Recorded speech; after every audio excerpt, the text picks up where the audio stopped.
Good morning. This is Dinesh Nadwai. I am here to talk about the topic demand in managerial economics. So, what is the demand? Let's see the definition of the demand.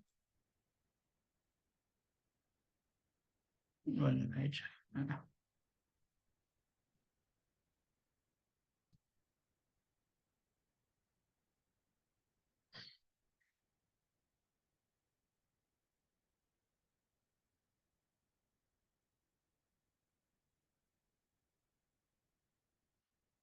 The definition of the demand. Demand is a principle of economics that captures the consumer's desire to buy the product or service. The demand is calculated as the price the consumer are willing to pay for the product or service.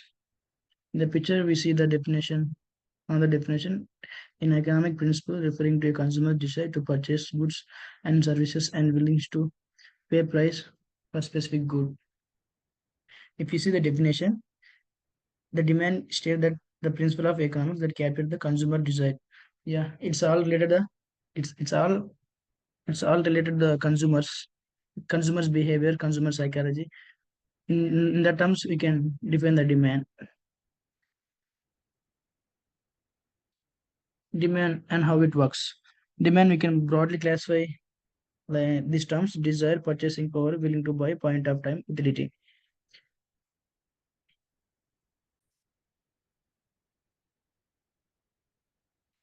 And how it works. In these terms, we can explain the demand, that's desire, purchasing power, willing to buy, point of time, and utility. Demand, in demand, the consumer plays main role. All we are going to see the consumer desire, consumer purchasing power, consumer willing to, and what on what things he's willing to buy, and at what point of time he going to buy, and what satisfaction is gaining from the commodity.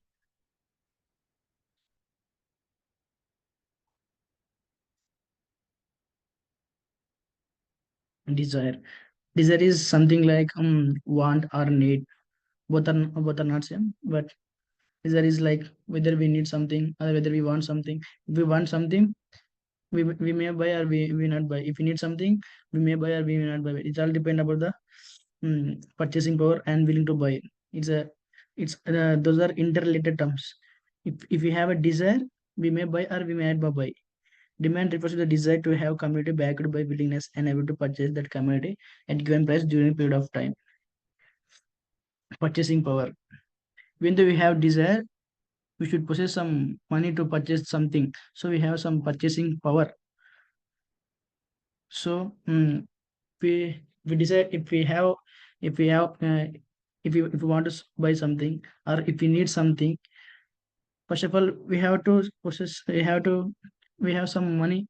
We have some other things which are required to buy that commodity that we call purchasing power. Even though we have purchasing power, even though we have desire, it's all depend on the willing to buy. If we willing to buy, we will buy. Otherwise, we don't buy. Because just just having a lot of money doesn't make sense. That doesn't mean that we should buy everything. We buy things which are we wish. According to the law of demand, the relation always in negative. The response to increase the price is a decrease in the quantity demand. This lines telling that if the quantity of prices decreases, the demand of the product will increases. Demand is a microeconomic concept. Microeconomic concept is the area of economics that deals with the behavior of decision made by small units such as individual and at point of time. See, some other things are related to season. If we consider the coconut water or something, or which are coal products, the coal products are more that's the coal products having more demand in the summer. In the rainy season, winter, they don't have that much of demand. So it is like the point of time, the point of time where the demand is maximum or the demand of the product is must refer to the some period of time. The amount of demand must refer to some point of time. So some point of time, the demand should be referred to.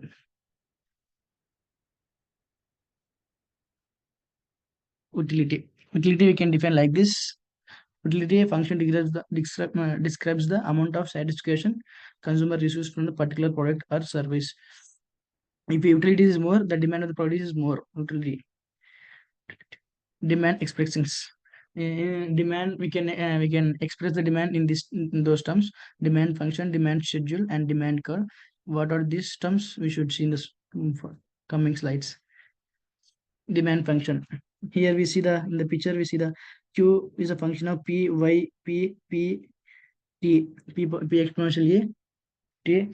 The exaggerate full forms of the terms are given below. Q is the quantity of purchase of good. This it is time. It's a demand. The P is price of the good. Y is the consumer income. Price related goods like that. This is a demand function in which like this we can express the demand. And demand schedule. Demand schedule is like a demand schedule is table that shows the quantity demanded at each price. A demand curve is a graph that shows the quantity demanded at each price. Sometimes the demand curve is also called a demand schedule because it's a graphical representation of the demand schedules.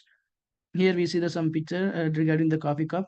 One cup of coffee is 5 rupees. 2 cup of 10 rupees. So if we take x-axis as the cups and y-axis as the price, we can draw the demand curve. And I'm sorry, we create a table column of demand schedule. And here we see the demand curve. A demand curve is a graph that shows the relation between the price of the good or service and the quantity demand within a specified time frame. Demand curve can be used to understand the price quantity relationship for consumer in a particular market, such as corn or soybeans. Yeah, in the x-axis we see the quantity, and y-axis we see the price. As demand is a rather than a graph which coming downwards.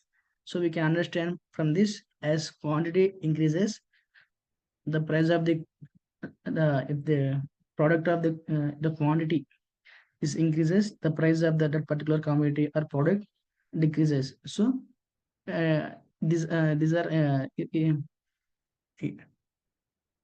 demand and price are in proportional to each other.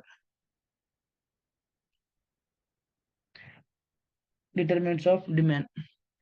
The five determinants of demand are the price of the good or service, the income of buyers, the price related goods or service, either complementary and purchased along with a particular item or substituting both instead of product. The taste or preference of the consumer will drive demand.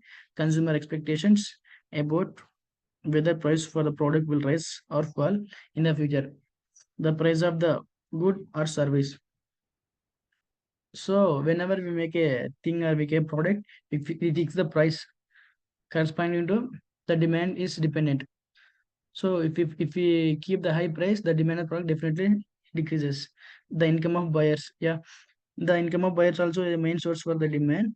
The more income we get, we more desires will come. The more desires leads to more deals, more desires promote us to buy something. So the income of buyers also one of the determinants of demand. The third time, the price of related goods or service. Yeah, if you want to make a we want to make a biryani or something like, yeah, we should take, yeah, we should take cup of coffee. If we want a cup of coffee, we need a milk, and we need milk, and we need some coffee powder. The cup of coffee depend on the cost of the goods, that is milk and the coffee powder. So if the goods of the that milk and coffee is increases, automatically the cup coffee and price also increases. The taste and preference of consumer will drive demand. In India, we almost see the economic. Uh, we don't buy the things which are buying in the western countries like that. So as country states, as country varies, as state varies, the desires and taste also varies. Consumer expectation about whether price for the product will rise or fall. See, if a big festival coming to India, there is more chances of dropping the prices.